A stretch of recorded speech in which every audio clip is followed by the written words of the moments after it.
Olá, olá, olá, boa noite, sejam todos bem-vindos aí à nossa live deste sábado, tratando sempre de temas interessantes, temas que dizem respeito à fé, à espiritualidade e também de temas culturais, históricos. Sejam todos bem-vindos aqui ao canal do professor Luiz Saião.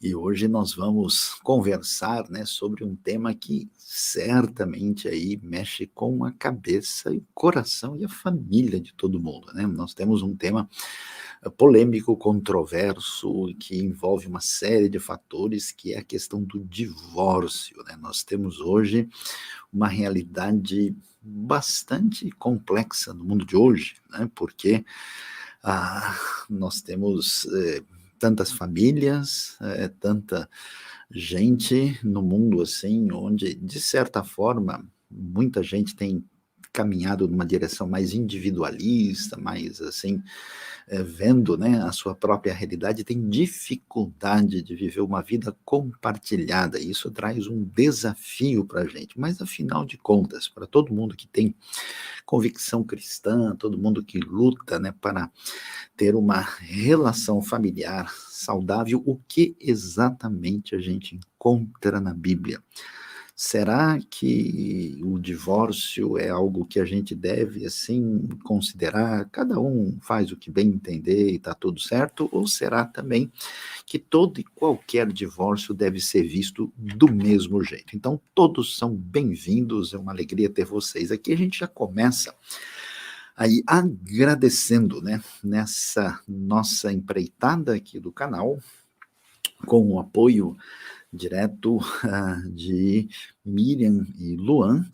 Nós aqui estamos agradecendo aqueles que bondosamente aí mandaram o seu apoio direto, né, nas últimas lives aí, né, a gente acabou não tendo nem tendo, então muito obrigado, né, ao apoio direto aí que mandaram até uma contribuição, o André Rodrigues, a Elizabeth Gomes, a Rosana Toshi, Maria Lúcia, Paulo Bento, Débora Garcia, Raquel da Silva, o canal Mente Funcional, Felipe André e Josenildo Bernardino, todos devem aí receber a nossa gratidão, obrigado pelo seu apoio aí, que a sua atitude, né, de coração aí certamente nos deixa muito sensibilizados aí por essa atenção diferenciada e especial. Pois é, mas vamos lá, a gente vai começar aqui, né, a caminhar, e eu vou colocar aqui o nosso conteúdo, né, começando com a apresentação daquilo que vai certamente nos ajudar aqui nessa noite, né, para poder, deixa eu ver aqui se eu consigo apresentar direitinho. Opa, deixa eu ver se está tudo certo, deixa eu ver se... acho que está todo mundo... está tudo certo aí com o nosso... acho que está conseguindo todo mundo ver, né? E para a gente poder alinhar direitinho aí o nosso tema de hoje, que é exatamente o divórcio na Bíblia. A gente manda, né, um abraço aí para gente que nos vê, né, e participa aí, não só de tantos lugares do Brasil, mas também de vários lugares do mundo. Já temos aí gente do Paraguai, gente de Portugal, né, gente de diversos países aí em conexão conosco, gente da Espanha, né, você pode mandar para nós aí, né, de onde é que você está falando aí na nossa conexão especial aqui desta noite, quando vamos tratar desse assunto tão delicado e tão difícil. Então vamos lá, refletindo sobre o tema do divórcio na Bíblia. O que é que a gente vai encontrar? Para falar disso, bom, a gente tem que começar do começo, né?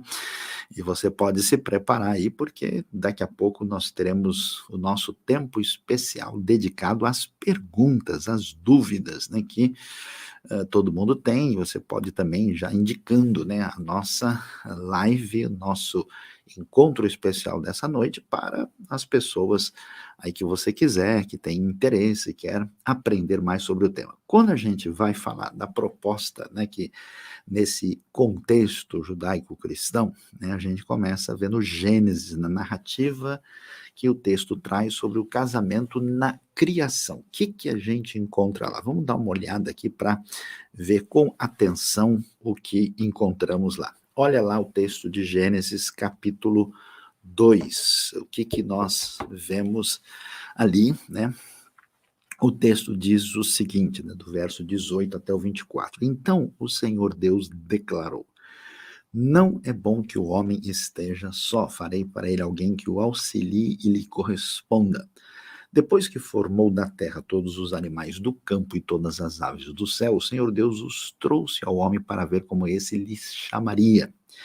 E o nome que o homem desse a cada ser vivo, esse seria o seu nome. Assim o homem deu nomes a todos os rebanhos domésticos, às aves do céu e a todos os animais selvagens. Todavia não se encontrou para o homem alguém que o auxiliasse e lhe correspondesse.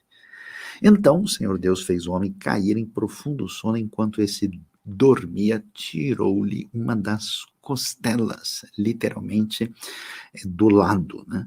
Fechando o lugar com carne. Com a costela que havia tirado do homem, o Senhor Deus fez uma mulher e a levou até ele. Disse então ao homem: esta sim é osso dos meus ossos e carne da minha carne, ela será chamada mulher, porque do homem foi tirada. No original tem um som especial, né? Tikare isha, kime ishi tukar, né? Isha. Por essa razão, o homem deixará pai e mãe, se unirá à sua mulher, e eles se tornarão uma só carne. Muito bem, vamos aí caminhar para entender toda a questão que envolve esse assunto. O que é que a gente observa, né, quando olha para esse texto que tem muita coisa a nos ensinar numa linguagem simples, numa linguagem compreensível, né, para aquela civilização simples, nômade, pastoril da época, e que é compreensível até hoje. A primeira coisa que merece uma atenção especial é que no texto de Gênesis fica claro que o casamento é criação e plano de Deus, né? Por que que isso é que a gente está... deixa eu ver aqui, parece que temos uma dificuldade, ou como é que... Bom, vamos lá. O casamento é criação e plano de Deus. Como o casamento é plano e é criação e plano de Deus, não dá para a gente entender o casamento só do ponto de vista social, só psicológico, sem uma dimensão maior. Talvez um grande desafio da sociedade de hoje é exatamente esse, quando o casamento é visto desta maneira. Deixa eu tentar aqui articular de melhor maneira, deixa eu voltar, peço a atenção da minha assessoria aqui, que eu vou tentar colocar, né, aqui a tela funcionando direitinho aqui, que houve um detalhe técnico aqui que a gente vai ajustar para continuar, né, pensando sobre esse tema tão significativo que merece a nossa atenção. Então vamos lá. Então o casamento é criação e plano de Deus. E aí, nesse sentido, né, se a gente for olhar a questão do casamento, que é uma proposta, você sabe que a gente poderia organizar a unidade familiar a partir de diversas referências. E hoje existem até pessoas que pensam dessa maneira, mas na proposta cristã, a gente vê que essa dimensão espiritual precisa ser considerada. E ele é apresentado, né, desde o começo como uma aliança entre um homem e uma mulher. Então você vai ver na narrativa, quando você vê ali o homem, a mulher, Adão e Eva, a ênfase é nessa parceria, é nessa conexão entre os dois, é nessa relação que é de aliança, de mútuo compromisso, né? E na proposta que a gente vê em Gênesis, o que é enfatizado lá é o que nós vemos a interdependência, ou seja, que um tem uma relação de conexão com o outro. Na narrativa, a gente vê que a mulher procede do homem, e, no entanto, né, como a Bíblia vai mostrar, todo homem procede de mulher também, e há essa relação de complementação um em relação ao outro. E olhando para a ideia mais ampla e geral, nós temos aí a questão que o casamento tem o propósito de glorificar a Deus, porque tem a ver com o Criador, né? Quer dizer, toda essa dinâmica especial que envolve o casamento vem, né, exatamente dessa realidade, né? Ah, de ter relação com o Criador, né?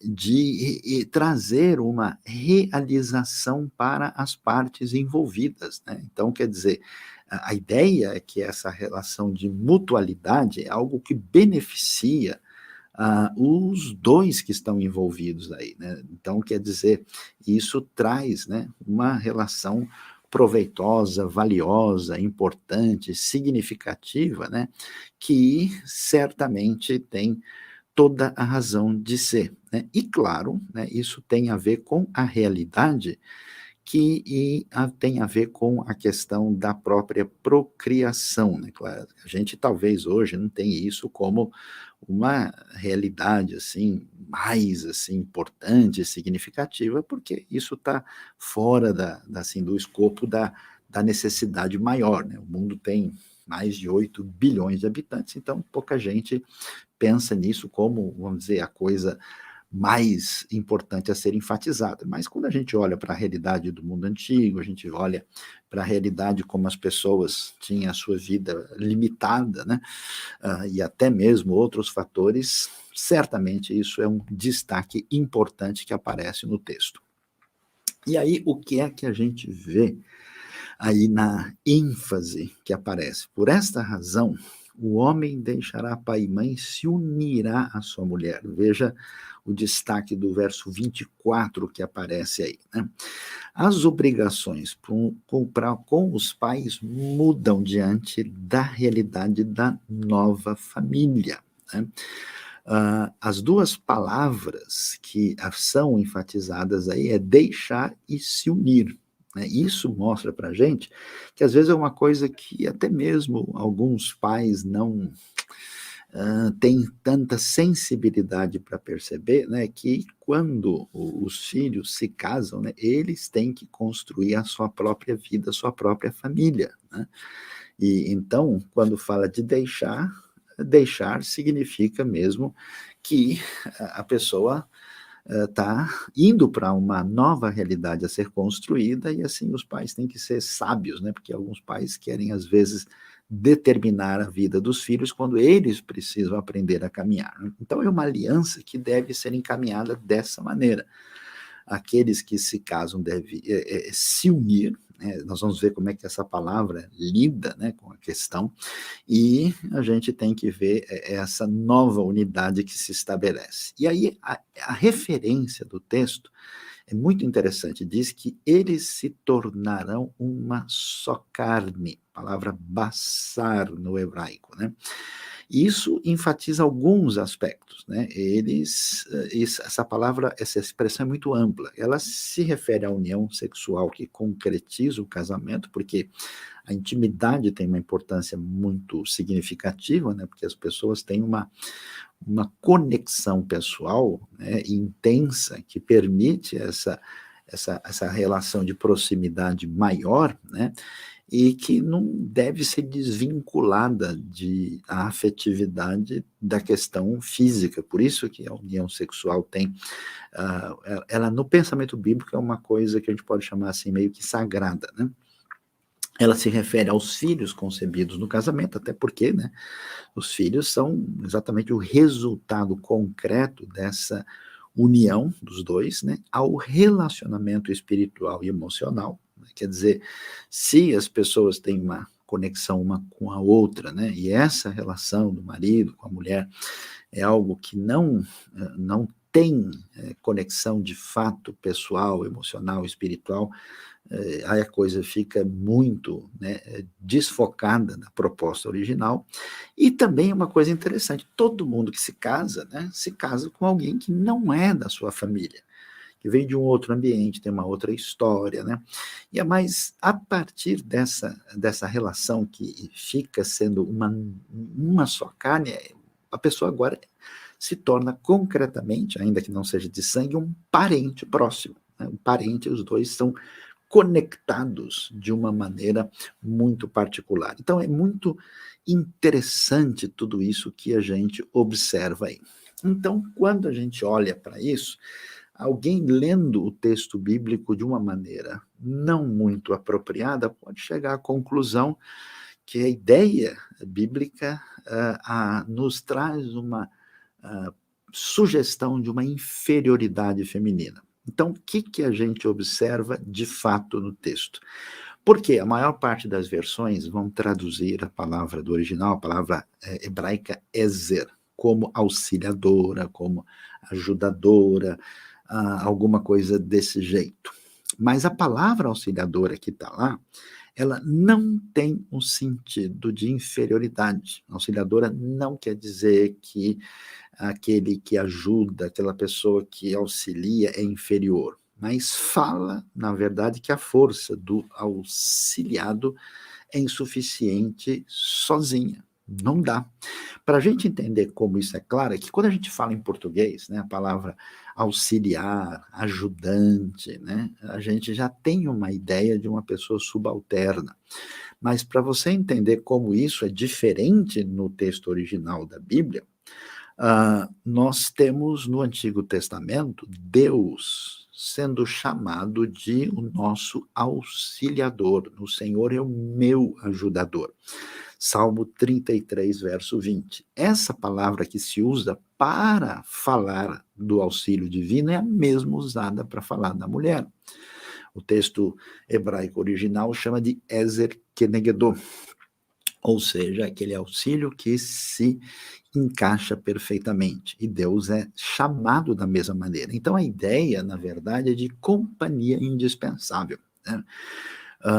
E, portanto, esse sentido original precisa ser bem compreendido. E aí, depois o texto diz, né, existe uma versão antiga que fala de ajudadora idônea, que não é uma boa tradução. O sentido é essa pessoa que ajuda e que corresponde, que lhe corresponda, que complementa, no sentido mais exato do hebraico, né? Literalmente, está escrito assim, que esteja como que diante dele. A ideia é que se encaixe perfeitamente com ele. Então, essa ligação, né? Aquela coisa que envolve aquela conexão quase que gêmea, né? De um com o outro, essa é a proposta que aparece aí. Aí é muito interessante, e até um detalhe, todas as traduções trazem a palavra costela, mas no hebraico mesmo não é exatamente isso, né? A palavra que está lá, ela tem um sentido de do lado, né? Do lado, e a tradução histórica coloca costela porque a pessoa põe a mão do lado aqui e encosta o dedo na costela, por isso que foi assim traduzido. Mas o sentido é que a ligação é de estar lado a lado. E essas expressões, tanto costela, né, e osso do meu osso, né? Hoje em português a gente diz, né, quando a pessoa é assim, fulano, meu filho é sangue do meu sangue, né?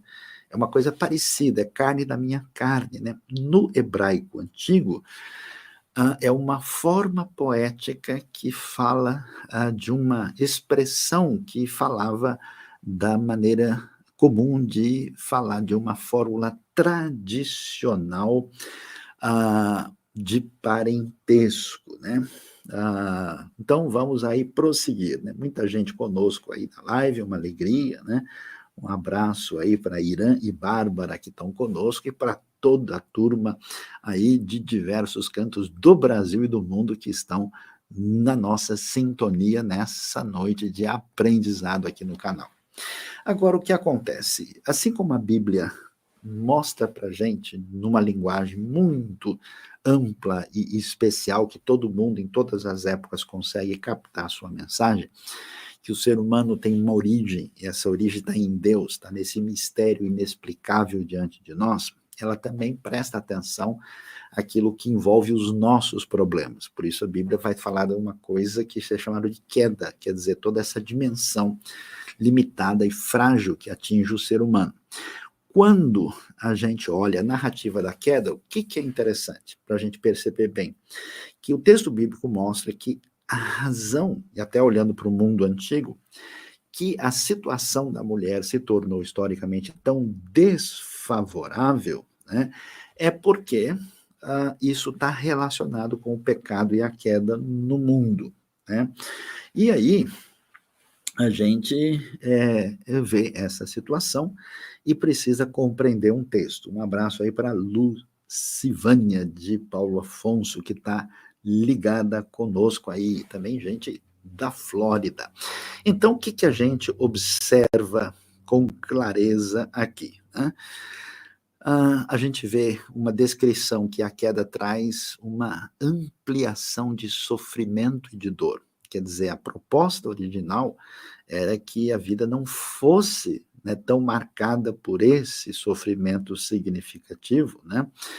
E a gente vê essa piora estabelecida aqui.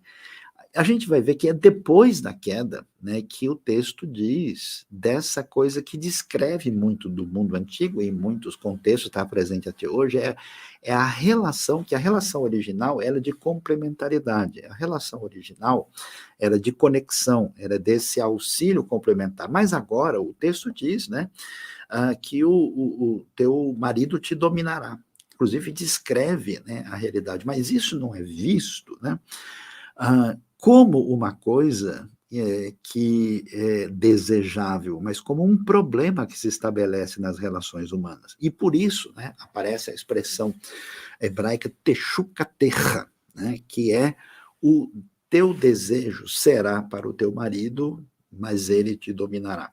Isso descreve muito das sociedades antigas, dizendo o seguinte, que as mulheres, né, elas iam, né, com seu amor e paixão na busca, né, de uma relação, de um casamento que fosse feliz e abençoado, mas elas iam enfrentar essa situação problemática da sociedade que transformava a boa relação num domínio e num domínio problemático, né? Então, veja aí, um abraço a todos aí, já mandamos aí também por escrito, né, para a nossa alegria, conexão com todo mundo. Então, veja como a maneira desfavorável da relação do homem com a mulher é marcada pela queda, né? Isso é importante, porque a pessoa lê um texto solto e ele acha que aquilo é tipo uma descrição normativa, ou que isso é a vontade divina para os seres humanos, sem entender do que o texto está falando. Ok, uma vez que a gente entende essa realidade que envolve o casamento, aí sim a gente vai ver a problemática que aparece sobre o divórcio. No Antigo Testamento, nos livros da Bíblia anteriores, né, à vinda de Jesus, nós vamos encontrar alguns textos que mencionam o divórcio. Que textos são esses? Um deles, que é um dos mais significativos, a gente vai falar hoje sobre eles hoje à noite, Deuteronômio 24, quando Moisés escreve dizendo que em certas situações era permitido o divórcio no contexto do Israel antigo. Lembra que o Deuteronômio, esses livros estão falando, né, da realidade de Israel no deserto que sai do Egito na direção da Terra Prometida, e lá se fala de um documento, de uma certidão de divórcio, quando isso era uma realidade. Numa linguagem poética que descreve, né, quando a Bíblia fala que o povo de Israel se afasta de Deus de uma maneira muito complicada, Deus é retratado como se fosse o marido e Israel como se fosse a sua esposa. E pelo comportamento problemático, né, Oséias 2:2 diz que Deus vai se divorciar de Israel. E, curiosamente, Deus vai amorosamente atrás de Israel e traz Israel de volta, como quem busca uma mulher amada, apesar dos seus descompassos e equívocos e problemas na sua caminhada. Por isso, lá mais adiante, em Oséias 2, 16 a 20, a gente vai ver essa, né, dimensão quando Deus vai se casar de novo com Israel, né? Aí falando dessa proposta de restauração, né? Ao mesmo tempo, dois textos que a gente parece ler e não entender direito, né? Falam de coisas, você lê o final de Esdras, capítulo 10, verso 14 a 19, fala que ali foi exigido que os israelitas divorciassem das mulheres com quem eles haviam casado, que eram mulheres estrangeiras. Aí você lê aquilo e fica confuso, como assim? Esdras está mandando o pessoal se divorciar, mas o divórcio não é uma coisa ruim? Olha como é importante entender as coisas direito. O que é que tinha acontecido? Na mesma época, o profeta Malaquias escreveu um texto, e nesse texto, no capítulo 2, ele diz que Deus detesta o divórcio. Claro, o divórcio é uma coisa triste, é uma separação de um casal, de pessoas que se amam e têm uma relação de aliança, nunca é uma coisa que a gente deve achar, que legal, divorciou, né? Mas como é que uma coisa parece ser uma contradição em relação a Esdras, já que os dois são da mesma época? Aí você entende o que aconteceu. Esses, né, que pertenciam ao povo, no caso de Judá, estavam casados com a sua mulher. O que eles estavam fazendo? Eles estavam mandando a mulher embora e se casando com mulheres mais novas estrangeiras. Então, aí você entende o porquê está mandando embora essas, porque seria assim, ó, eu arrumei a mulher estrangeira, me juntei aqui a ela, eu quero dispensar a minha esposa para ficar com elas. Então, tá claro que Deus detesta esse divórcio, que é mandar a mulher com quem ele tem compromisso, né, e aliança, e agora casar-se com uma mulher estrangeira que nem tinha qualquer percepção do que era viver uma vida debaixo dos princípios do Deus único. Aí a gente entende como é que uma coisa se enquadra com a outra, que à primeira vista parece uma contradição. Mas vamos lá ver o que é que acontecia de fato quando a gente prossegue aí vendo Deuteronômio 24. O que é que temos lá? Olha lá.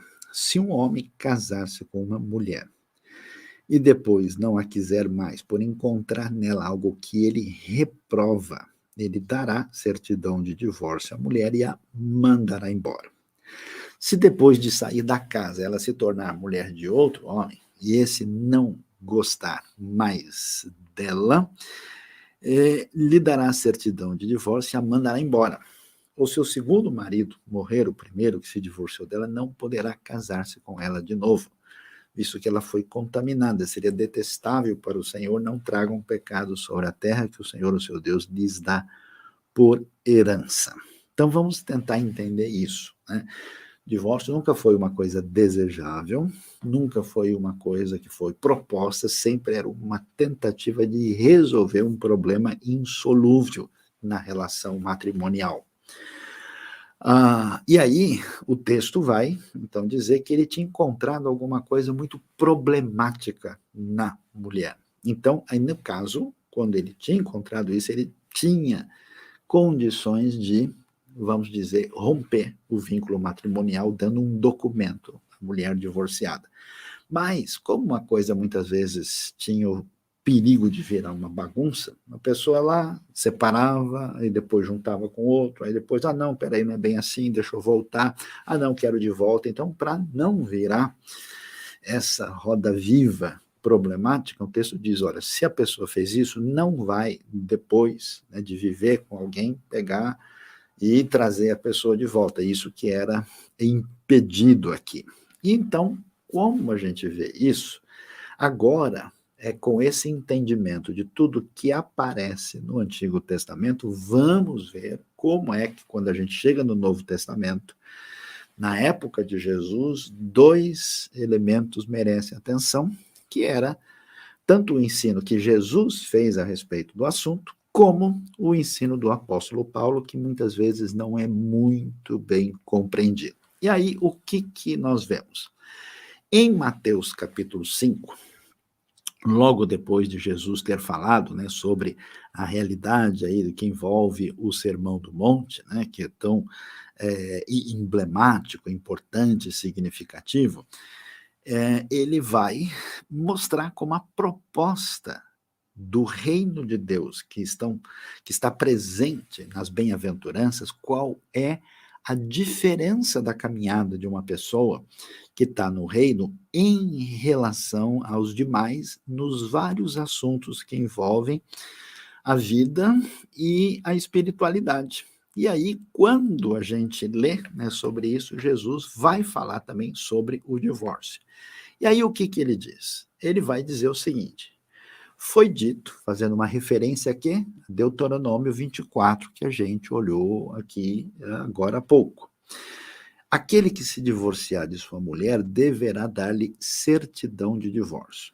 Mas eu lhes digo que todo aquele que se divorciar de sua mulher, exceto por imoralidade sexual, ou seja, por porneia, faz que ela se torne adúltera, e quem se casar com a mulher divorciada estará cometendo adultério. Quando Jesus diz isso, ele estava chocando todo mundo. E aí uma coisa muito importante é entender o que é, de fato, que Jesus estava querendo dizer com as suas observações. Para entender, a gente vai um pouco mais adiante aqui e observa a sequência do texto. O que o texto diz? Eles então perguntam para Jesus por que Moisés mandou dar uma certidão de divórcio à mulher e mandá-la embora. Aí Jesus, observe o detalhe da coisa, né? Jesus vai dizer, respondendo, peraí, ó, não é bem assim não. Moisés não mandou nada, né?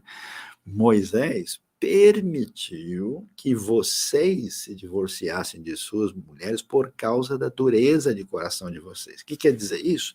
Quer dizer que o normal, que o ideal, que o razoável é que as pessoas resolvessem a questão e privilegiasse o vínculo matrimonial, valorizasse a aliança, mas especialmente voltada para a questão aqui dos homens da época, o texto diz, por causa da dureza do coração de vocês, Moisés permitiu, mas isso nunca foi o projeto original. Isso foi uma tentativa de ajudar a resolver uma questão muito complicada e difícil. Não foi assim desde o princípio, ou seja, vocês não podem pensar em casamento com base em Deuteronômio 24, porque não é a referência.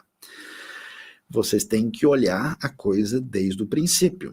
Então, eu lhes digo que todo aquele que se divorciar de sua mulher, exceto por imoralidade sexual, que a palavra grega porneia, se casar com outra mulher, estará cometendo adultério. E aí a gente precisa entender o que está envolvido nesse assunto que é tão relevante e tem importância prática. O casamento, como a gente viu, na proposta bíblica de pensamento, envolve o elemento divino e humano.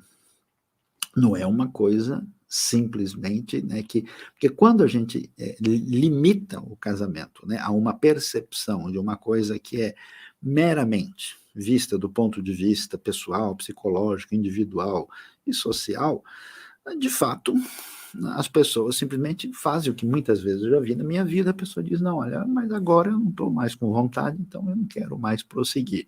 Então, é algo muito mais amplo. Apesar de sua importância e valor, fica claro que o casamento não é eterno, porque tem gente que, né, extrapola, existem grupos religiosos que dizem que a pessoa vai estar casado no céu, né, e na vida eterna, e isso não é o ensino bíblico. Então, assim, se alguém vai casar, que case aqui, né, porque lá em cima não tem essa proposta, né? O casamento, na sua proposta primeira, deve ser para toda a vida, mas nem sempre é o caso, né? Se o fosse, o divórcio seria 100% impossível, mas não é. Tanto é que Jesus está dizendo que, em certos casos, o divórcio, que não é uma coisa boa, que não é ideal, é uma maneira difícil de lidar com questões quando elas chegam numa situação limite. O casamento implica num contrato legal entre as partes também. Nesse sentido, ele é chamado de uma aliança. E fica claro que as mulheres não eram tratadas de modo igual aos homens no Antigo Testamento e que a sociedade em geral era assim, e quando você vai olhar com atenção os detalhes bíblicos, você vai vendo uma construção crescente de uma atenção adequada dada a todos e particularmente às mulheres. E aí, o que a gente precisa entender e reforçar bem? O termo hebraico que aparece lá, que diz que o homem, né, se unirá à sua mulher, é a palavra davak. Davak. Na verdade, literalmente, esse texto significa grudar, colar, apegar-se fortemente. Mas não dá para traduzir assim, o homem grudará na sua mulher, ele se colará a ela, né? Fica uma tradução estranha, mas literalmente seria isso.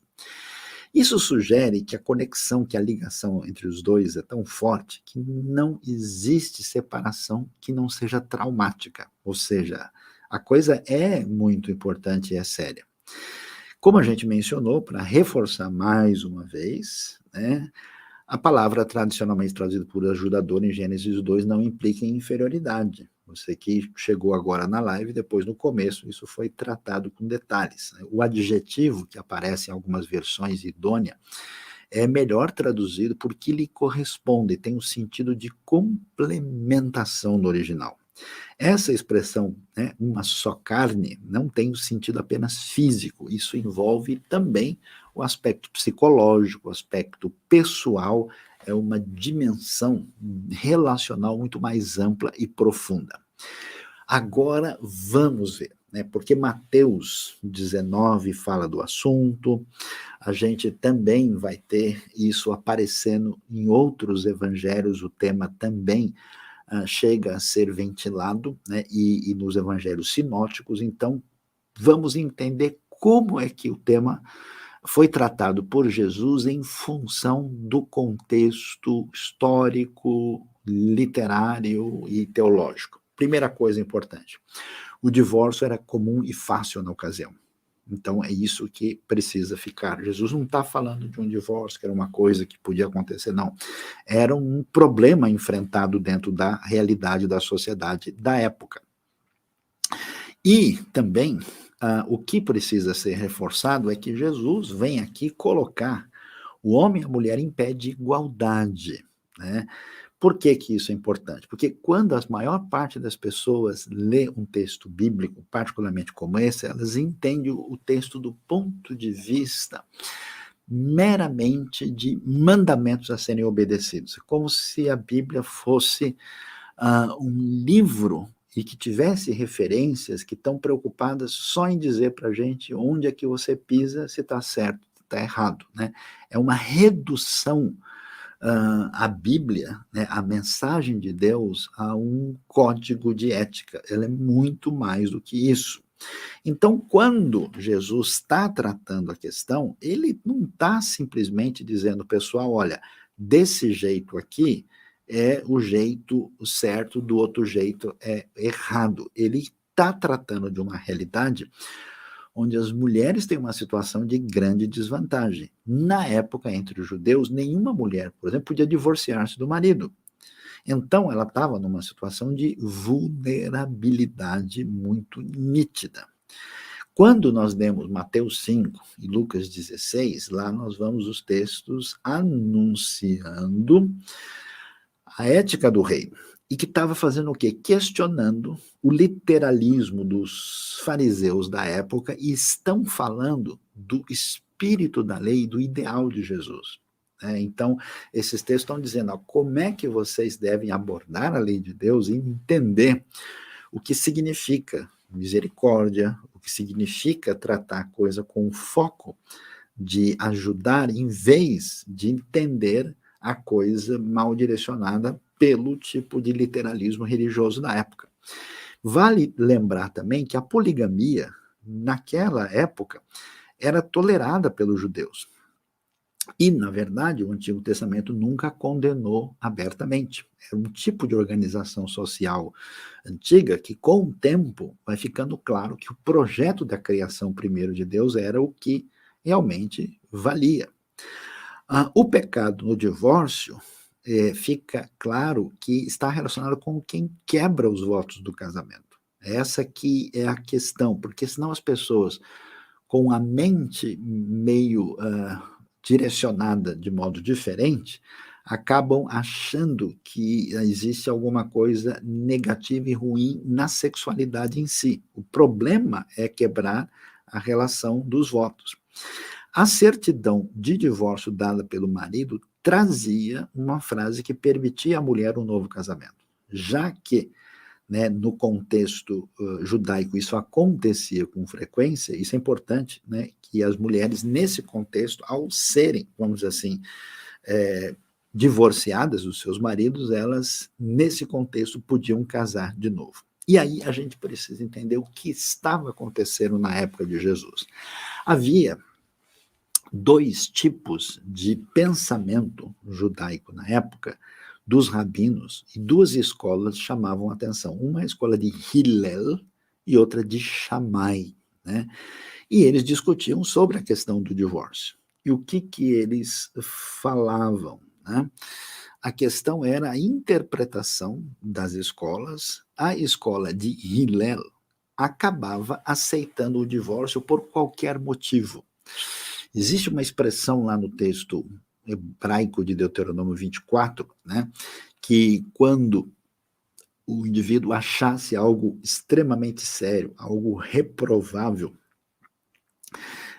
na conduta da mulher, que levava ele a pedir divórcio, né, que fica definido por Jesus como uma coisa que tem a ver com imoralidade sexual, esse pessoal tinha mudado um pouco ali a questão do hebraico para a coisa significar divorciar por qualquer motivo. Quer dizer, qualquer coisa que o indivíduo achasse que não estava lhe agradando, ele dava, né, aí se achava no motivo de cancelar a sua relação de aliança de casamento, né? E aí, a segunda, que era de Shammai, dizia não, só quando houver algo realmente grave, que era chamado algo indecente. Jesus posiciona-se, nesse caso, ao lado da interpretação da escola de Shammai, que fazia mais sentido. E aí nós vamos ver que Jesus procura mostrar, esse que é o foco, e Jesus mostra que Deus está mais interessado no casamento do que em divórcio. A questão não é como eu faço o divórcio. O importante é valorizar o casamento. O divórcio sempre é visto como uma coisa, vamos dizer, indesejável por definição. A postura de Jesus é que o casamento é monogâmico e deve durar por toda a vida. E aí é interessante, porque quando Jesus discute com os religiosos da época, que nesse caso eram um grupo fariseu, eles vão dizer, Moisés mandou divorciar. Jesus, não, ele não mandou nada. Ele permitiu que isso fosse assim. Quer dizer, uma coisa diferente da ordem. Senão o pessoal tratava, né, uma permissão de um caso muito sério como uma espécie de uma ordem corriqueira. A dureza do coração, que é usado lá, né, tem o sentido de obstinação. É o pecado humano que leva alguém a quebrar os votos do casamento. E aí, prosseguindo, a gente vai então ver que Jesus vai corrigir a teologia da época, fazendo o quê? Afirmando que a base teológica correta é o princípio e não Moisés. Aqui nós vamos ver que esse ideal cristão de restauração de todas as coisas conforme o princípio. Como na época os judeus aceitavam a poligamia, especialmente no caso da escola de Hillel, olha que coisa complicada, o homem só adulterava se tomasse a mulher de outro homem. Se não fosse o caso, ele podia se envolver com outra pessoa, que isso não era tecnicamente adultério. Então, em vez de Jesus estar simplesmente dizendo o que é o correto e o incorreto, a postura de Jesus tem a intenção de proteger a mulher injustamente despedida, porque ela estava numa condição de vulnerabilidade pela maneira como o pessoal se comportava e como eles tinham entendido indevidamente a própria palavra de Deuteronômio. Então, o que Jesus está dizendo? Ele afirma que um divórcio não válido implica em adultério. Se o divórcio for por uma razão que não faz sentido, e se ele for feito do jeito que estava sendo feito, isso tecnicamente era adultério. Então, no fundo, olhando direitinho para o texto, a gente vê que a intenção de Jesus era proteger a mulher desamparada que ficava. Até porque, a gente tem que entender isso também, uma pessoa, num contexto social da época, desamparada por um marido, no caso uma mulher, a situação dela é de muita vulnerabilidade. No entanto, apesar disso, Jesus admite algum tipo de divórcio ou de anulação de casamento. Em Mateus 19, aparece lá o que a gente chama de cláusula de exceção. O que quer dizer isso? Um termo que diz, ó, nesse caso, a gente vê que o divórcio, apesar de não ser nunca algo ideal, é uma coisa que é aceitável como um último recurso. O problema é que Jesus usa a frase lá chamada porneia, que aqui a gente viu foi traduzido por imoralidade sexual. O sentido é esse. Algumas versões mais antigas traduzem porneia por prostituição. Na verdade, né, o sentido do termo é mais amplo, né? A visão, historicamente chamada de mais conservadora, ela sugere que o termo se referia ao que tinha acontecido antes do casamento. O que acontecia? Né? O marido descobria que a mulher já tinha tido uma vida sexual anterior, ela não era virgem, ela já tinha tido uma vida intensa por aí, tinha tido outros contatos e relacionamento, e assim ele se percebia no direito de anular o casamento, né? E outros até acham que o que poderia estar envolvido era a consanguinidade, ou seja, a pessoa talvez casasse depois e percebe, nossa, a pessoa, né, na verdade é parente muito próxima, é uma coisa de relação, então que isso, né, como a lei dizia explicitamente que você não deve se casar com alguém que é parente próximo, que isso tivesse envolvido aí. No entanto, o entendimento mais comum e que faz mais sentido é que Jesus estava se referindo ao que acontecia depois. Isso é, se acontecesse alguma porneia depois que os dois se casassem. O termo lá é interessante, porque o texto não diz, né, que literalmente, né, que o divórcio é permissível se houver adultério. A palavra adultério no grego é moicheia, e essa palavra não é usada lá, ela aparece depois no texto.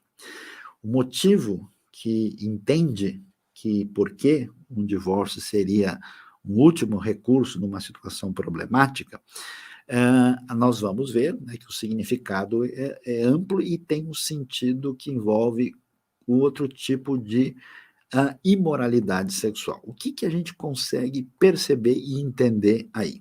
O que a gente compreende nesse cenário? Primeiro, é que o divórcio não é plano de Deus, nunca foi. Não faz nenhum sentido imaginar, né, essa realidade. Sempre o divórcio é visto como algo que é desastroso, que é traumático, nunca pode ser visto com leviandade. O texto vai deixar claro para a gente que divórcio sem motivo é considerado pecado. Jesus deixa claro, ninguém pode simplesmente, né, romper esse vínculo tão significativo sem mais nem menos, e tudo bem, não é o caso, né?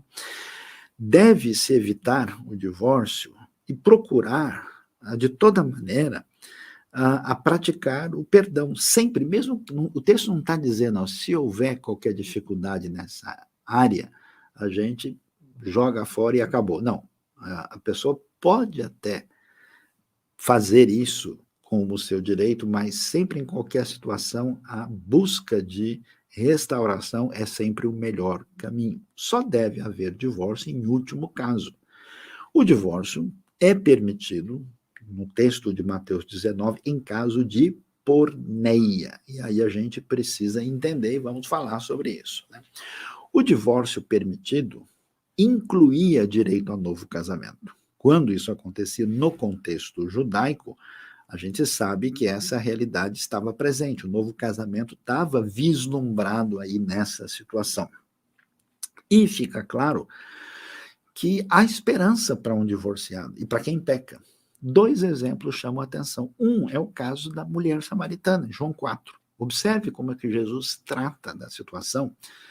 Porque a mulher samaritana, o texto diz, Jesus vira e fala, você, né, já teve 5 maridos e com quem você vive agora nem é seu marido. E Jesus não disse, olha, desculpa, mulher samaritana, você está numa história tão complicada que não tem mais o que fazer com você.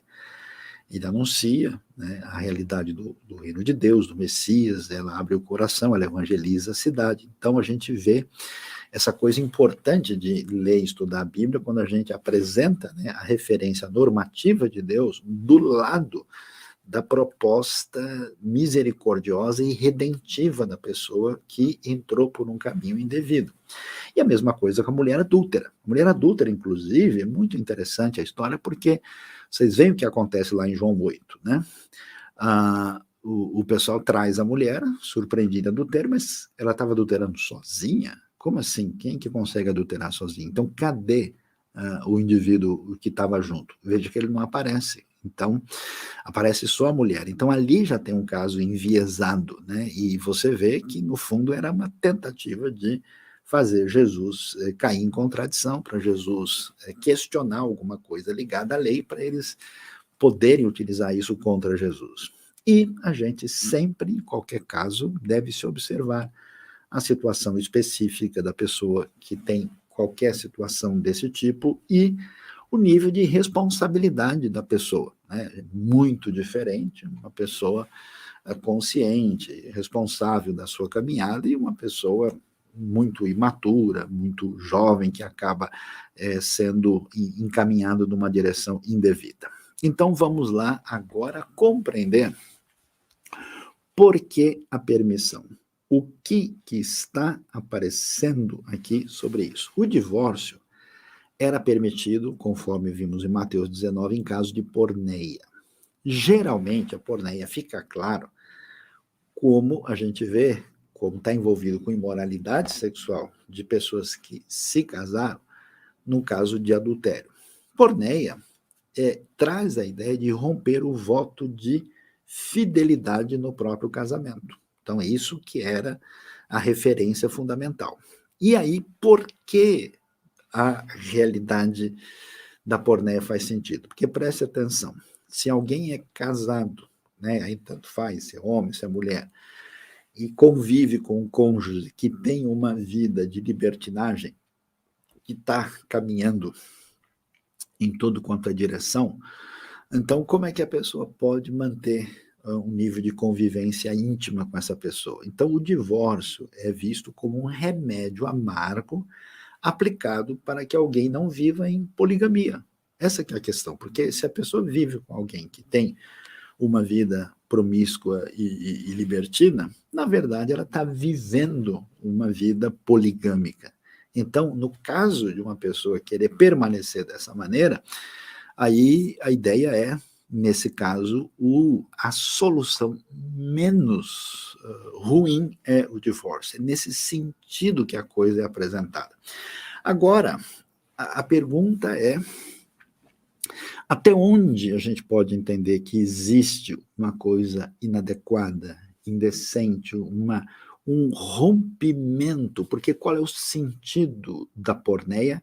É romper o vínculo que existe no casamento. Então, até onde isso existe? Então, a gente deve, primeiro, insistência no adultério. Quer dizer, se uma pessoa vive numa situação de adultério permanente e essa pessoa não quer, de jeito nenhum, redefinir seu caminho, mudar de vida e quer viver dessa maneira. Então, a pessoa que está sendo prejudicada tem todo o direito de dizer, falar, olha, desse jeito não dá mais, a gente não tem condição de continuar vivendo assim. Então, a insistência numa caminhada a, de adultério, ela permite a relação da porneia. Outro caminho sexual do cônjuge. Então, eu conheço pessoas, por exemplo, que se casaram, depois a pessoa diz, não, eu tenho uma outra inclinação sexual, eu não quero mais viver com você, eu quero viver com outra pessoa. Aí, no caso, tem gente que fez um casamento heterossexual e depois a pessoa diz, não, eu acho que eu tenho uma inclinação afetiva e a pessoa quer ir nessa direção. Então, não tem como continuar casado, né? Eu conheço casos de pessoas que queriam viver ao mesmo tempo com 2, 3 pessoas. Então, como é que a pessoa vai viver com alguém que mostra um outro caminho não previsto na proposta inicial de aliança? Isso não é possível. Há casos de pessoas que mostram na sua caminhada pedofilia ou perversões de algum tipo, né? Conheço pessoas que, inclusive, humilhavam o próprio cônjuge e a situação fica totalmente insustentável. Nesse caso, não dá para as pessoas continuarem vivendo juntos e a pessoa que está sendo atingida, ela tem direito de dizer, olha, aqui chegou no meu limite, não dá mais. Uma outra questão séria é a ameaça à integridade física e à vida. Então alguém vai dizer, não, mas isso aí não é exatamente porneia. Mas espera aí, por que porneia é um problema? Porque ele está rompendo a relação de aliança. Se uma pessoa ameaça o cônjuge, um homem violento, por exemplo, tenta matar a mulher, que tipo de aliança você pode sustentar?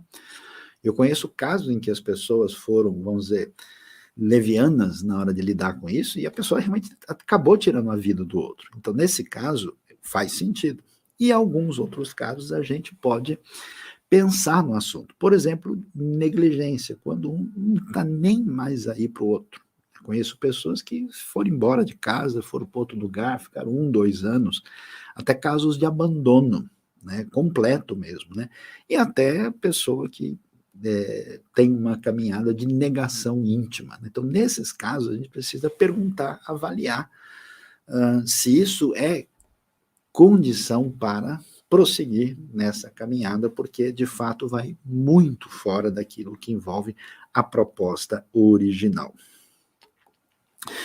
Agora, quando a gente fala tudo isso, a gente fala, não, Sayão, é o seguinte, professor, a gente viu tudo isso, mas quando a gente vai ler lá na frente, Paulo deixa claro uma série de situações dizendo que não é bem assim. Então, o que muita gente apresenta é o seguinte, não é verdade que Paulo ensina que o recasamento é condenável e vetado para os cristãos? Será que é isso mesmo?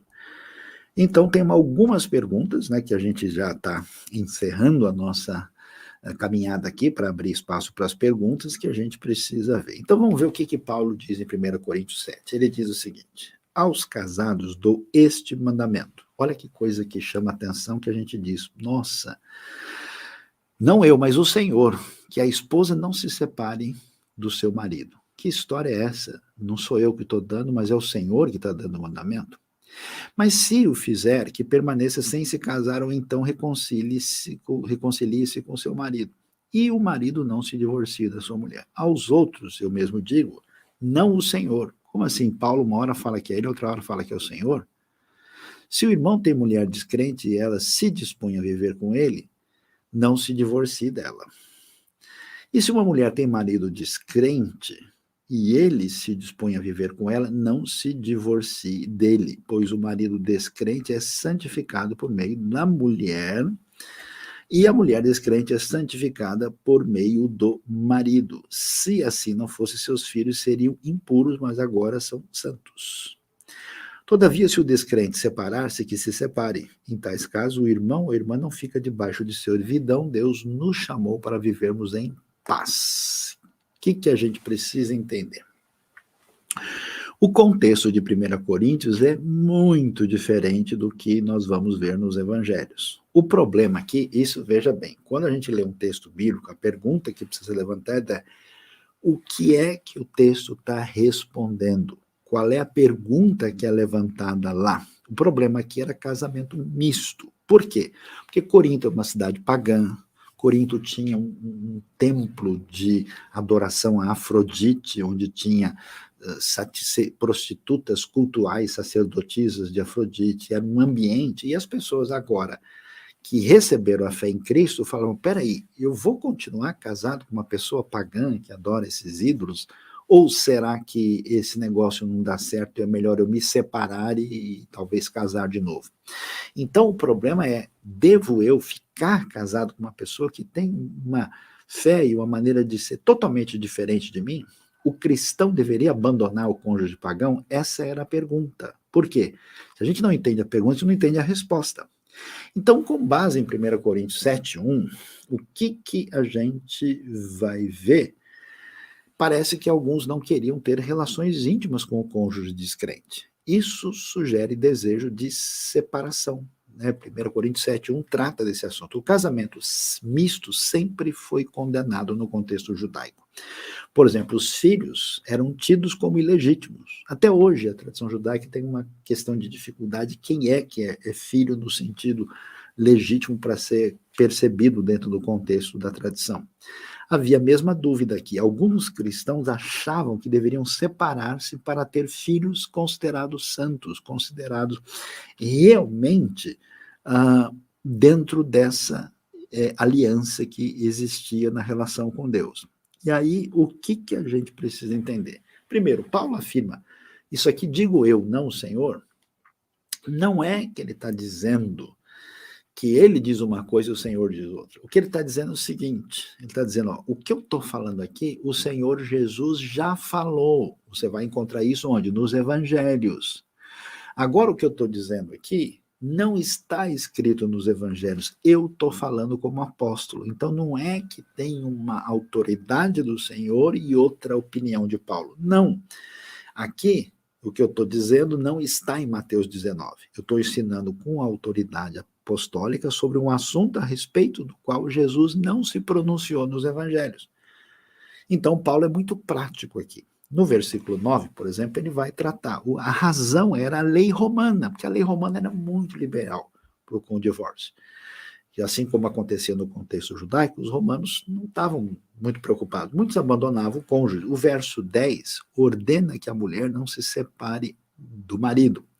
E quando ele diz isso, o texto se refere à ordem de Jesus, que aparece lá, que não é para divorciar. E destina-se a mulheres crentes que, atenção, que achavam que deveriam deixar o marido descrente. Seguindo o ensino de Cristo, ela não poderia casar-se de novo. Então, o que Paulo está dizendo é o seguinte, se você quer se separar do seu marido, ou o marido da mulher, porque ele não é cristão, não faça isso. Não está dizendo, se o seu marido é promíscuo e está cheio de doença mortal, você não vai se separar. Ou se o seu marido ou sua mulher são violentos e um quer matar o outro, você não é essa a pergunta. Por isso que quando não entende a pergunta, não entende a resposta. Então, qual era a questão? Seguindo o ensino de Cristo, ela não poderia casar de novo, porque não houve porneio, não há nenhuma razão. E ele diz, não, os filhos são considerados santos, não façam isso. O cristão estava proibido de casar-se de novo sem motivo, mas nos versos de 12 a 15 a questão é diferente. Trata-se de cristãos que poderiam ser abandonados pelos cônjuges descrentes. A ênfase é continuar casado, mas se o descrente resolvesse separar-se, o cristão não seria culpável. Aí Paulo vai dizer, olha, se o descrente quiser ir embora, então você não está debaixo de servidão. O que quer dizer isso? Poderia significar estar livre da lei de Cristo, vocês podem divorciar, a lei de Mateus 19. Você está livre para separar-se, mas não deve se escravizar a nenhum outro cônjuge. Está livre da escravidão do marido, que nesse caso era o problema, ou estão livres pela primeira vez para escolher o seu futuro. A frase pode indicar a possibilidade de novo casamento. A frase que aparece, Deus nos chamou para a paz, parece indicar uma expressão rabínica que significava fazer justiça sem ser muito legalista. Isso implica a flexibilidade do apóstolo Paulo aqui. Então, o que a gente entende nessa história tanto? É importante a gente investir na família, marido, mulher, filhos, porque o divórcio é uma realidade que surge porque nós temos outros problemas que não são considerados. Então, isso tem muita atenção. É importante lutar contra o divórcio e seus males, porque toda separação é traumática, é ruim, é negativa. Ninguém se divorcia de maneira festiva, sempre é doloroso. E a gente nunca deve dizer, puxa, o divórcio é legal. Não é o caso. Sempre pensar nas consequências e nos problemas decorrentes do divórcio. Porque essa pessoa se separa, faz um negócio, depois ela começa a perceber a realidade, a dimensão, reflexo, às vezes em filhos, em crianças, não é uma coisa legal. E ter um coração, ao mesmo tempo, sensível às partes feridas e machucadas aí nessa história, né? Até porque a gente vai ver que, conforme nós encontramos, né, no próprio texto bíblico, toda situação ela é passível de melhor encaminhamento, né? Você viu o que Jesus disse para a mulher samaritana. Então, toda a situação que a gente encontra, sempre é possível usar de misericórdia, de trazer algum tipo de caminho para restaurar quem passou por um momento complicado, difícil, que precisa de um retorno. A gente deve comparar uma pessoa que está sempre saudável e deve se cuidar para não ficar ruim, e uma pessoa que se acidentou terrivelmente, se machucou muito, e como é que a gente pode fazer o melhor para tratar uma pessoa que passou por essa situação. Mas muito bem, a gente caminhou bastante e agora chegou a hora de lidar com as nossas perguntas e questões que precisam entrar aí em sintonia. Boa noite, Miriam, Luan, temos perguntas aí da nossa galera animada. Boa noite a todos. Temos perguntas, sim. Obrigada a todo mundo, todos que estão apoiando o canal, tudo. Boa noite. Primeira pergunta de Vanderlei Sigler. A paz do Senhor. Pastor, uma dúvida que ainda tenho. Sou divorciado. Se me casar novamente, estarei vivendo em adultério? Porque a Bíblia diz que os adúlteros não herdarão o reino de Deus.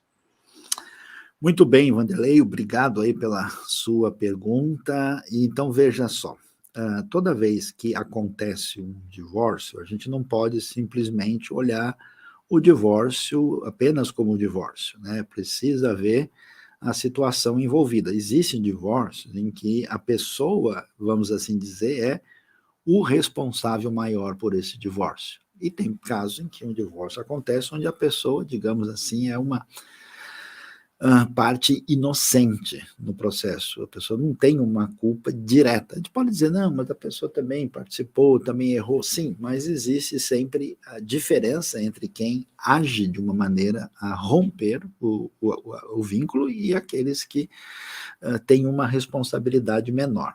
Então, assim, idealmente, se a pessoa se separou, o melhor é tentar reatar essa situação.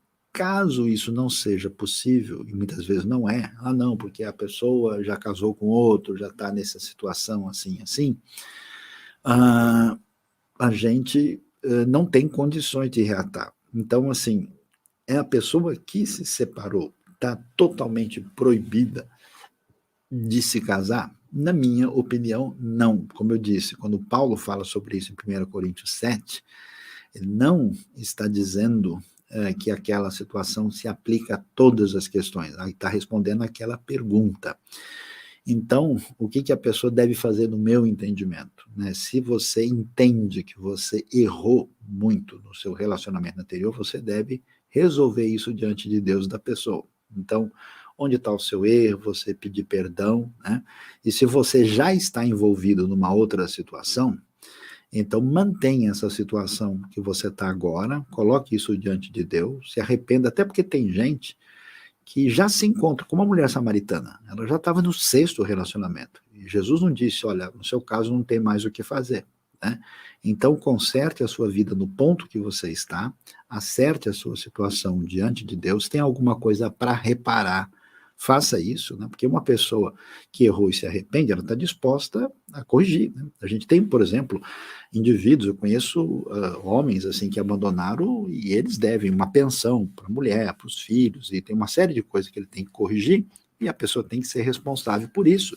E pensar bem se as atitudes que levaram você a um divórcio não estão presentes no segundo momento, porque senão você acaba repetindo, como eu já vi, o mesmo problema de novo. Próxima pergunta, Luiz Gustavo perguntou. O divórcio de clérigos significa chuteiras penduradas no ministério? Se não, como recuperá-lo? Então, é interessante, né? A gente não tem como delongar assim, a gente poderia até falar especificamente desse caso, né? Existe a proposta de Paulo, né, que o líder, né, da congregação seja marido de uma só mulher, né? E os estudos aprofundados sobre isso sugerem que a ideia é que ele fosse uma pessoa fiel. Poderia significar alguém não divorciado, mas não parece ser o caso, porque no mundo greco-romano antigo, as pessoas tinham uma vida tão, vamos dizer, complicada, que é muito improvável que eles fossem ter gente numa condição ideal sempre. De modo geral, uma pessoa que está numa liderança espiritual de uma congregação e teve uma situação de falência familiar determinada e divórcio, de modo geral, não é recomendável que a pessoa mantenha essa posição. Mas a gente tem que ver bem cada caso e cada situação. Não dá para a gente, porque a proposta de Jesus é exatamente essa, que não é que você simplesmente analisasse a coisa do ponto de vista simplesmente como faziam os fariseus na época, mas entender o que está por trás do cenário. Então, às vezes, né, acontece uma situação dessa em que a pessoa não tem uma responsabilidade direta. Né? A pessoa, outra, eu conheço o caso de gente que se casou e o cônjuge simplesmente um dia virou as costas, pegou a mala, foi embora e não quis nem dar explicações. Né? Então, isso tem que ver a sensibilidade diante da congregação. Ou seja, se a pessoa passou por isso, imediatamente ele não deve ser reconduzido. Se a situação com a congregação não permite que essa pessoa prossiga nessa direção, isso deve ser evitado, mas a pessoa deve ser trabalhada para que ela seja restaurada. E também a gente tem que ver o cenário onde isso acontece. Por exemplo, eu conheço gente que é missionária em alguns lugares do mundo que até hoje as pessoas, por exemplo, vivem em poligamia em determinados países. Então, quando você vê alguém divorciado naquele ambiente, o sentido é muito diferente do que no nosso contexto. Porque a ideia da Bíblia não é assim, alguém errou, não tem mais jeito para essa pessoa.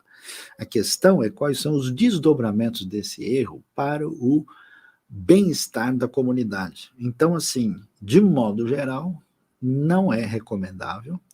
Deve haver uma diferença quando a situação é de culpabilidade plena e quando não é, e deve-se perceber o desdobramento no contexto da comunidade onde isso aconteceu e o que foi o motivo que causou aquilo.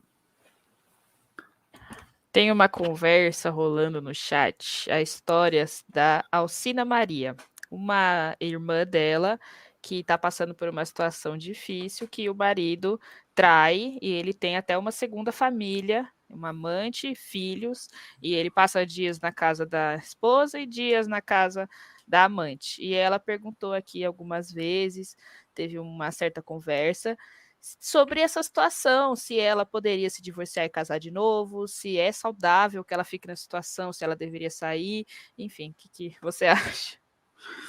Então, uma situação dessa é uma situação que merece um cuidado bastante significativo. Assim, do ponto de vista do texto bíblico, a pessoa pode se divorciar. Por quê? Porque quando alguém quer viver de maneira múltipla, como é o caso apresentado, isso acaba prejudicando de uma maneira muito definida essa relação de aliança. Então, não dá, né, para viver desse jeito. Até porque, se você tem convivência, né, com mais de uma pessoa íntima, a pessoa corre risco até de doenças e outras coisas mais, né? Porque também o que garante que uma pessoa assim não tenha outros relacionamentos que possam ser comprometedores também. Mas, assim, idealmente, a melhor opção era conversar adequadamente para ver se existe chance de restauração. Num caso desse, que a pessoa já até formou outra família, parece difícil. Mas, ao mesmo tempo, a pessoa atingida, no caso da mulher, tem que olhar direitinho também a sua condição de direitos, né, nesse processo, porque se, às vezes, numa situação difícil, a mulher simplesmente se separa e depois ela fica numa condição frágil, né, sem ter pensão ou apoio, tem que olhar isso direitinho do ponto de vista jurídico e também avaliar em que medida isso pode influenciar os filhos. Então, assim, não dá para você ter uma só leitura da situação. Né? Do ponto de vista da convivência, eu conheço, por exemplo, mulheres que passaram por situações assim, e elas de imediato, por exemplo, se negaram a ter intimidade com o marido por causa desse tipo de vida problemática, e até por salvaguardar a própria saúde, né? E prepararam o caminho para depois consolidar uma separação. Eu entendo que um caso como esse é o caso exatamente contemplado por Jesus em Mateus 19. Próxima pergunta. Culto plenitude. O que mais além da porneia quebra os votos de casamento? No Novo Testamento, nada além da porneia. O problema é até onde vai a porneia. Então, por exemplo, o consenso dos bons estudiosos é que a porneia envolve um descaminho de intimidade, que pode envolver algum tipo, né, de relacionamento íntimo da pessoa com outras pessoas, seja de qualquer tipo, algum tipo de perversão que se manifeste, né, que seja impossível manter a vida, né? Há casos de pessoas que no seu relacionamento com o outro, querem fazer coisas inimagináveis, inaceitáveis. Então, nesse caso, é muito complicado, né? Não dá para você manter esse tipo de relacionamento de um modo saudável. E também quando você tem uma ameaça direta à vida da pessoa, ou uma situação de abandono, porque, como eu disse, a essência do porneia é quebrar o vínculo de relacionamento adequado, né, quebrar a aliança. Se alguém, por exemplo, espanca a esposa, ou se a mulher também agride de maneira perigosa o marido, e você parte para a violência, o que mais você precisa para quebrar um vínculo de bom relacionamento? Então, e de aliança, né? Então, num caso assim, quando você coloca em risco o outro, especialmente a vida do outro, nesse caso se encaixa no mesmo elemento que está envolvido na discussão da porneia. Próxima pergunta. Vanderlei Lopes perguntou: alguns estudiosos falam que em Deuteronômio 24 seria a palavra repúdio. Qual a diferença entre divórcio e repúdio? Então, o problema da palavra repúdio, que é uma tradução literal e até boa do termo, é que ela não significa nada para quem escuta isso hoje, né? Se você encontrar uma pessoa na rua e falar, o que aconteceu no casal? Não houve um repúdio. Como assim repúdio? Né? Porque repudiar significa rejeitar, né, de uma maneira, assim, agir de maneira negativa contra alguém. E a palavra repúdio ela foi utilizada para fazer referência ao divórcio que era unilateral. Então, o que acontece? Como não havia direitos iguais nesse mundo antigo, só o homem poderia quebrar esse relacionamento e separar. Por isso que se diz, na versão antiga, aquele que repudiar a sua mulher. Mas para alguém que lê isso hoje, a pessoa não fica claro do que ele está falando. Por isso é melhor usar a palavra divorciar, porque fica claro, todo mundo sabe que é a quebra do vínculo matrimonial. Então, né, divórcio, né, tem um sentido mais amplo. No texto tinha um sentido unilateral com o uso, claro, do contexto da época, né? Mas quando você vê o ensino de Paulo, por exemplo, quando ele fala do marido, da mulher, você vê que ali o tratamento já é uma proposta igualitária, né? Quer dizer que os dois têm um compromisso de amor, de respeito, de aliança um para com o outro. Falando em igualdade, a Carmen perguntou: Jesus falou que o homem poderia se divorciar em caso de adultério, e não a mulher. Nesse caso, esse direito do divórcio se diz respeito só ao homem? Então, claro que não, né? Porque Jesus está dizendo isso no contexto onde só isso era possível. Mas o que Jesus está fazendo é apresentando para nós um princípio que é aplicável a toda e qualquer situação. Por que, que Jesus fala do jeito que ele fala? Porque com quem ele está falando e naquele ambiente judaico não existe divórcio feminino. Não existia o caso da mulher repudiar ou rejeitar ou cancelar o casamento de um homem, porque a sociedade se organizava dessa maneira. Mas o princípio de Jesus se estende a tudo. Por isso que Jesus volta a atenção para onde? Para o contexto de Gênesis na criação, onde o vínculo de interdependência aparece lá. Isso fica mais claro no ensino de Paulo, quando ele diz, a mulher e o marido, não devem se separar um do outro. Então, apesar da resposta de Jesus ser naquele contexto que envolvia os homens, o princípio é universal. Chegou uma pergunta muito boa aqui da famosa Teacher Rachel, que está aqui em todas as lives. Pornografia enquadra-se também em porneia? Enquadra-se sim, porque pornografia é um tipo de imoralidade, né? E hoje é um problema sério, né? Porque a pornografia está disponível de várias maneiras, até hoje a coisa está tão difícil que você está assistindo um filme normal e de repente entra uma cena dispensável, né? E aí, o que acontece? Quando a gente fala da porneia, o texto não está dizendo que uma vez que você tem um problema desse tipo, você deve se divorciar imediatamente. Então, a pornografia existe, ela é um problema maior no universo masculino, mas hoje ela é encontrada em toda parte, até pela sua disponibilidade frequente. Então, assim, deve-se haver um cuidado. Se a pessoa está envolvida nisso, ela deve ser convidada, porque é diferente alguém que se envolve numa pornografia do que alguém que se envolve fisicamente com outras pessoas. As consequências são distintas, né? Mas, de qualquer maneira, a pornografia é algo negativo e ruim. Então, o que se deve fazer para alguém que entra nisso é um caminho de terapia, de tratamento, de sair dessa situação. Eu conheço gente que faz um trabalho bom nesse sentido, que ajuda pessoas que perderam, né? E na verdade acabaram se tornando viciados e dependentes. E aí, de fato, você tem um relacionamento que não é adequado. Agora, se a pessoa de fato vive num universo de dependência pornográfica e não quer abandonar nisso, e isso está realmente trazendo uma dificuldade séria, é uma situação de porneia. Vou até adicionar aqui que é cientificamente comprovado que a pornografia realmente é um vício, igual uma droga. Mexe no mesmo lugar do cérebro que a droga. Com toda certeza. Próxima pergunta de Graziella. No Evangelho de Lucas diz que quem se casa com a mulher repudiada comete adultério. Isso parece dar a entender que o divórcio não dá direito a novo casamento. Então, por que ele está dizendo isso? Exatamente porque dava. Né? Se a pessoa repudiada não pudesse casar de novo, então nem faria sentido isso.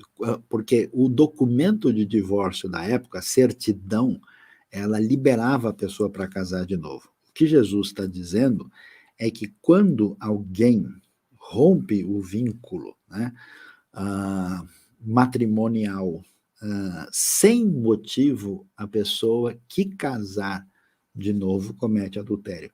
Mas não parece ser o caso de pessoas que se divorciavam por uma situação que estava dentro do chamada cláusula de exceção.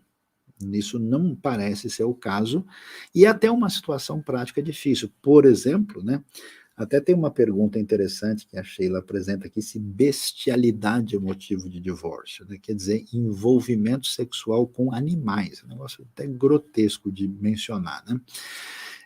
O que acontece? Vamos supor, uma moça de 20 anos de idade, né, ou um rapaz, de repente se casa com uma pessoa e de repente descobre isso, que a pessoa, sei lá, pratica bestialidade, né? E que entende que deve viver assim e não quer realinhar o seu comportamento. Como é que você vai fazer? Você vai viver com a pessoa desse jeito? Então é um caso, digamos assim, de porneia explícito. A pessoa, então, cancela essa relação. Em alguns casos, a lei até permitiu o que é chamado anulação do casamento, né? A pessoa, então, e essa pessoa está, sim, em condições de casar de novo. Você imagina uma pessoa que viveu, como eu já vi casos de 2 anos, com uma pessoa que, numa condição de violência brutal, ou de bestialidade, ou qualquer tipo de coisa, assim, problemática, que a pessoa nunca revelou, e a pessoa, sei lá, com 22, 25 anos de idade, fala, não, agora eu casei com aquele indivíduo, então eu não posso casar pro resto da vida. Não parece que isso faz sentido. Se fosse o caso, Jesus nem começaria a conversa com a mulher samaritana. E nem diria que tem qualquer situação para ela, porque ela tinha vivido com 5 maridos e vivia com alguém que nem era marido. Então a gente tem que ter um equilíbrio entre aquilo que é normativo e aquilo que é auxiliar a pessoa numa situação fora da referência ideal. Tem uma pergunta legal aqui, que até eu queria elaborar, porque ele fala aqui sobre negação íntima. E realmente, né, até um tempo atrás, nos anos 70, eu acho, o marido podia, em tese, estuprar a sua esposa, mesmo que ela não quisesse ter relações, ele poderia forçar. E acho interessante você falar se esse negócio de negar a intimidade, a mulher negar a intimidade, o homem negar a intimidade, por quanto tempo, ou se isso afeta o casamento, ou se isso dá direito a divórcio. Então vamos lá, né? Aqui, ameaça de morte, com certeza, né? Não tem dúvida. Se alguém está ameaçando. Aí que tá, o casamento é importante, sim, mas o direito à vida é superior ao direito do vínculo do casamento. Então, se alguém quer matar o outro, lógico que essa pessoa tem direito ao divórcio. Não tem sentido, né? Agora, a negação íntima aí é um detalhe que precisa ser percebido, porque uma coisa é a pessoa, num relacionamento de aliança e compromisso, ter intimidade consensual, né? Então, a pessoa não está se sentindo bem, a pessoa está doente, a pessoa está indisposta, e a outra, um dos cônjuges vai lá forçar a situação. E isso é particularmente mais problemático por parte de certos homens. Então, isso é inaceitável. Você nunca pode tentar se envolver intimamente com ninguém à força. Isso, por definição, é qualquer coisa menos um relacionamento íntimo de aliança. Agora, é claro, é diferente. Uma coisa é quando alguém, numa situação circunstancial, não tem condições de estar numa relação de intimidade. Outra coisa é quando a pessoa passa 1 ano, né, 2 anos, e não quer qualquer envolvimento e não tem motivo nenhum. Então, nesse caso, se for uma coisa que é algo constante, permanente e problematizante, aí, de fato, a pessoa pode considerar, mas era melhor conversar abertamente sobre o assunto, tentar ver o que está acontecendo nesse cenário para chegar a uma solução promissora. Agora, se a pessoa de fato não tem qualquer possibilidade, aí a situação fica inviável. Próxima pergunta de Ana Paula. Boa noite, pastor. Quando se vive juntos muitos anos, sem casar no papel, está em fornicação, como muitos falam? Então, na verdade, o texto bíblico sugere que a união íntima estabelece uma espécie de conexão que acaba tendo desdobramentos para essa relação de aliança. Tecnicamente falando, pela lei anterior, quando alguém vivia nessa situação, né, que popularmente se dizia a pessoa é amigada, né, isso não era considerado um casamento, não tinha o mesmo valor. Aí o que acontece? Hoje, perante a lei, quando nós temos alguém, né, vivendo aí, um casal vivendo debaixo do mesmo teto, tecnicamente, perante a lei, ele é considerado como casado. Então, na prática, isso não não muda a realidade, que do ponto de vista legal é a mesma coisa do que um casal. Tanto é que a pessoa pode pedir direitos, tal, porque é chamado, né, de que existe uma constatação de um estado civil. Agora, se uma pessoa tem convicções cristãs, se essa pessoa está nessa sintonia, é muito importante que essa pessoa tenha tudo, vamos dizer, da melhor maneira ajeitado diante de Deus e dos homens. Então, é recomendado uma pessoa que vive nessa condição de casamento ainda não definido, que eles ajustem. Então, ajustem isso de maneira plena. Então, é recomendável que eles façam uma cerimônia, que eles peçam a bênção de Deus, que eles acertem todas as coisas legais. Veja, quando a gente trata desse assunto, o objetivo não é simplesmente chegar para as pessoas e dizer, você está muito errado, você está pouco errado. A proposta de Jesus, ao lidar com a situação, era tentar ajudar, de alguma maneira, a vida das pessoas entrar em sintonia com Deus e com o cônjuge. Então, da mesma maneira, quando a gente trata dessas coisas, a ideia é ajudar as pessoas a acertarem toda a sua situação diante do casal, da família e diante de Deus. Então, assim, antigamente você poderia até dizer, isso aqui é simplesmente uma situação de fornicação, e nem sempre é o caso, porque fornicação é uma palavra muito genérica para se referir a uma espécie de impureza na área da sexualidade. Quando duas pessoas vivem juntas, hoje, perante a lei, elas estão na condição de alguém como um casal casado. Vamos caminhando para as últimas perguntas aqui. Antônio Neto perguntou: falsa acusação de agressão familiar ou falsa acusação de estupro dá direito ao divórcio? Então, veja, essa é uma situação delicada, né? A gente pode, né, simular qualquer tipo eu posso simular um assalto, né? Eu falo, olha, fui assaltado aqui e tal, e ter alguma intenção. É possível, sim, né, que alguém venha fazer uma acusação falsa de agressão ou acusação falsa de estupro, é verdade. Agora, é muito improvável que alguém vai fazer isso numa situação de bem-estar e de estabilidade no casal, né? Se alguém chega ao ponto de ir lá fazer uma acusação, quer dizer, alguma coisa precisa ser melhorada nesse cenário. Agora, qualquer acusação precisa ser devidamente fundamentada, né? Por exemplo, se alguém faz uma falsa acusação de estupro, existe até exames, né, para mostrar como é que é isso, porque qualquer estupro acontece com violência, ninguém vai estuprar uma pessoa de maneira delicada, né? Então, se acontece uma coisa desse tipo, haverá claramente sinal de que isso aconteceu. Então, no caso de uma coisa, porque pode acontecer, a gente tem casos, por exemplo, especialmente em relatos que acontecem em países como os Estados Unidos, que você tem um indivíduo lá que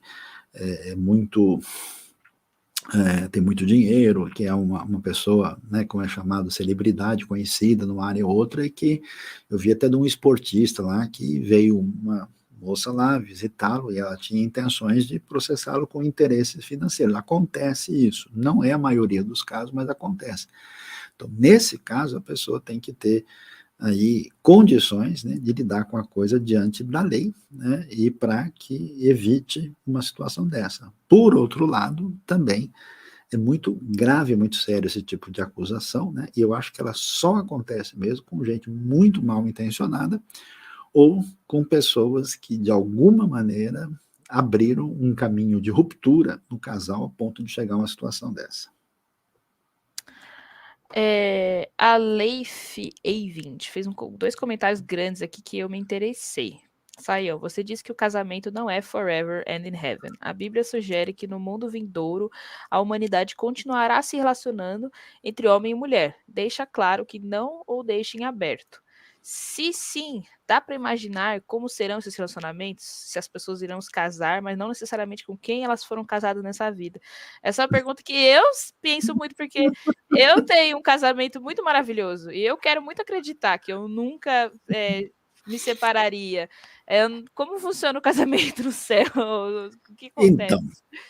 quando Jesus trata disso, né, ele diz, né, porque quando vem os saduceus perguntando, né, exatamente isso. O sujeito morreu e tal, e aí tal, casou com fulano.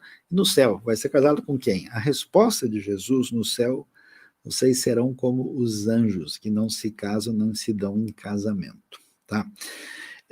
A gente não tem mais detalhes em relação a isso. Aparentemente, o que o texto vai nos dizer é que você não deve ter intimidade sexual no céu, ou na vida eterna, né? Não haverá, assim, a realidade que nós temos hoje. Agora, a dimensão relacional, a dimensão que a gente vai ter de amor, diante de Deus e diante das pessoas, tal, a Bíblia deixa claro para a gente que isso é uma dimensão que a gente não consegue nem imaginar, vai além da nossa compreensão. Então, a gente não sabe como vai ser isso, mas fica claro que não vai ter casamento do jeito que a gente concebe aqui, e, como Jesus diz, não vai ser vai ser uma coisa, como ele diz, como os anjos, que não se casam nem se dão em casamento. Então, o que eu entendo é que nós não teremos intimidade física na eternidade e que nós teremos um relacionamento de amor profundo, pleno, extraordinário diante de Deus e do próximo. E o restante, vamos esperar chegar lá para a gente ver, porque não passa de opinião da nossa parte. Então, a base de um casamento sendo o amor profundo por uma pessoa, tirando a parte da intimidade, você acha que a gente vai Então, ficar junto, só que acho que a todo gente mundo, né? acho que a gente pode desfrutar isso, e eu não duvido que a gente possa ter algum tipo de relação de proximidade diferenciada com pessoas. Acho que isso não seria nenhum problema, né? Pensar nisso, mas não é do jeito que a gente concebe aqui. Ai, que lindo. Próxima pergunta. Vamos para as últimas aqui, né, gente? Que já passou um tempão. Aqui, o Tiago perguntou se, aos olhos de Deus, o segundo casamento anula o primeiro. Então, depende. Se o segundo casamento não é um casamento, não houve uma anulação devida, foi uma separação que a gente chama pecaminosa, sem arrependimento, sem nada, é claro que esse segundo casamento é um problema, né?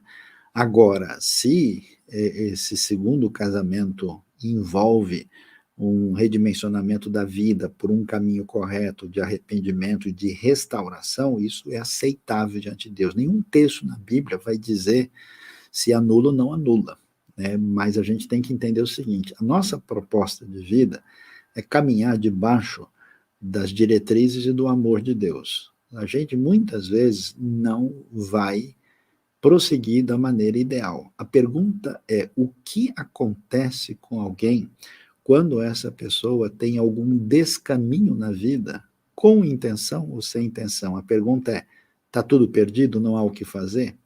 A proposta do Evangelho não é bem assim.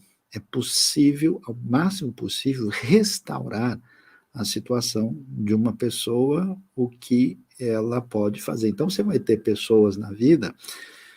Pensa bem numa pessoa, como eu já conheci vários, que viveram no ambiente por anos da prostituição. Essa pessoa conheceu a graça, o evangelho, mudou a sua vida, até se casou. Será que essa pessoa vai ter uma condição perfeita, ideal? Todos os seus encontros antigos vão desaparecer da sua mente? Não necessariamente.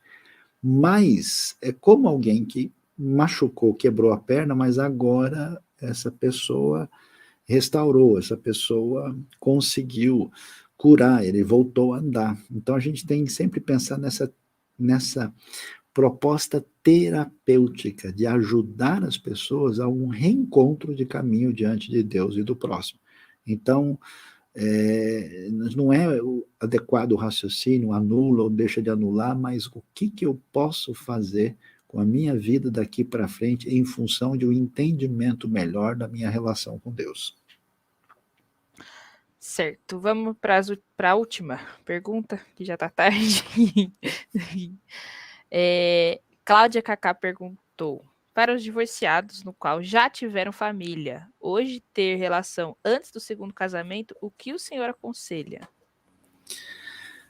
Olha, não é aconselhável, né? Até porque se a pessoa já teve aí um caminho que já complicou um pouco, né? Então, o ideal é fazer a coisa adequadamente. Não tem dificuldade. Acerta a coisa, ajusta a sua vida direito e depois parte para um caminho de intimidade que, para não ficar nenhuma situação, vamos dizer, de mal-estar ou de problemas, porque já é uma situação difícil, né, de a pessoa alinhar um segundo momento, tal, já tem uma série de situações. Então, o quanto a pessoa desejar acertar o melhor possível numa tentativa de realinhamento da vida, é melhor, até porque essa situação não é uma situação ideal. O pessoal está perguntando sobre o aplicativo do Rota 66. Você tem algo a dizer?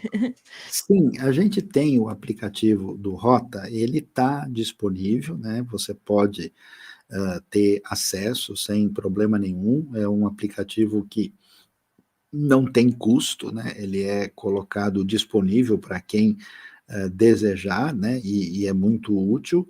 E ele está disponível para todo tipo de aparelho. Eu vou até colocar aqui o link, né, para quem quiser, e você pode entrar e